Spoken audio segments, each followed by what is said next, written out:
or so, you'll hit an inflection point where enough people become bullish that people stop thinking about fundamentals. Bubbles form in large part due to FOMO, or fear of missing out, as people see their neighbors getting rich and they want a piece of the action.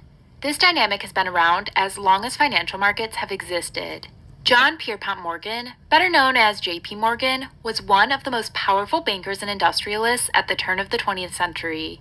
You probably know him as the founder of what is now the banking empire known as J.P. Morgan Chase. John Pierpont Morgan saw frequent booms and subsequent busts all too commonly in the early days of the stock market, prompting him to utter the now infamous line, "Nothing so undermines your financial judgment as the sight of your neighbor getting rich." Even the brightest minds of all time can fall victim to the prospect of easy money. The epitome of this is Isaac Newton and the story of the South Sea Bubble.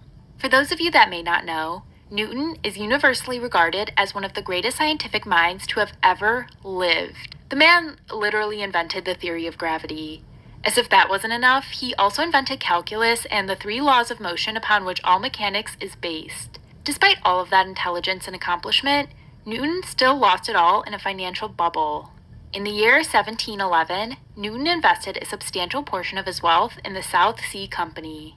The British Trading Company, established to reduce the national debt and exploit lucrative trade opportunities in the South Seas, was the talk of the town, promising unimaginable riches to its investors. Newton's involvement in the South Sea Bubble was initially profitable, and he reaped significant gains as the company stock soared to dizzying heights. Letting greed get the best of him, though, Newton mortgaged his house to go all in on the stock.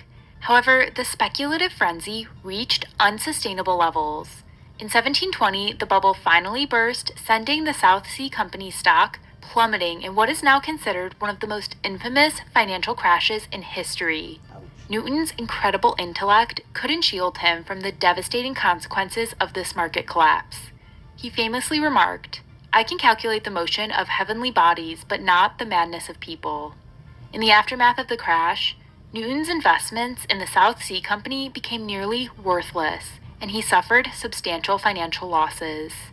While Isaac Newton's contributions to science remain unparalleled, his involvement in the South Sea Bubble serves as a reminder of the unpredictability and irrationality of financial markets, affecting even the most brilliant minds of their time. If Isaac Newton, one of the most brilliant minds ever, wasn't smart enough to avoid a bubble, who are we to think we are able to navigate it? Thankfully for us, Grantham has some advice on what to do now in the year 2023.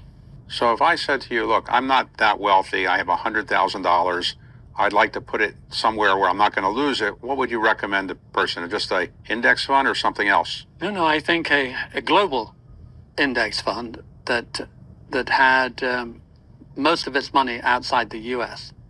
And if they were up to it, I would say only invest outside the U.S. for the time being, because this overpricing in the market is mainly a U.S. event. The markets outside the U.S. are not particularly overpriced. According to Grantham, the stock market bubble is concentrated in the U.S. for the most part.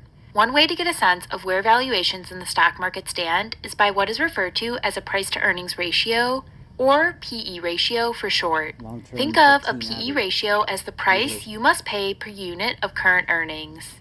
So if a stock is trading for $20 and their stock produces $1 per share of earnings, the PE ratio is 20. Put another way, you have to pay $20 for each dollar of current earnings the stock produces. As a general rule of thumb, the higher the PE ratio, the more, quote, expensive a stock is. And the lower the ratio, the more, quote, cheap the stock. Just like individual stocks, entire country stock markets can have PE ratios.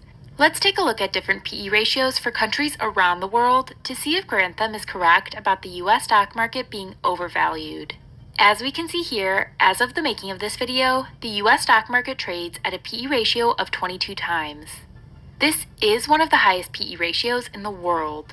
The only country with a significantly higher PE ratio is India at nearly 24 times. Let's see how the US's PE ratio of 22 times stacks up against some other major economies. France trades at a PE ratio of roughly 16 times. Australia, 15 times. Canada and Japan are closer to 14 times. Germany trades at roughly 13 times. The United Kingdom is at 10 times. China is at 9 times.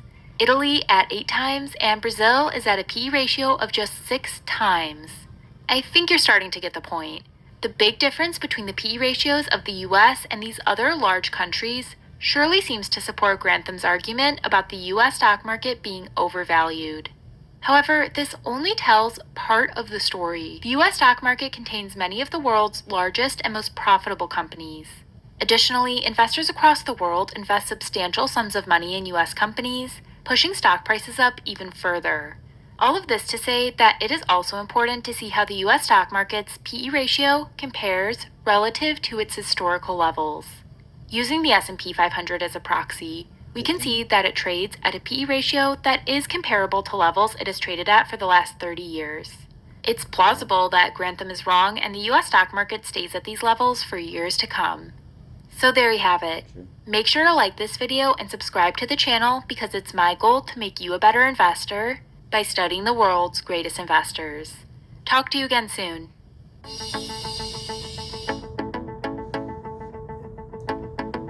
It's the debt situation. That's the real problem. Okay.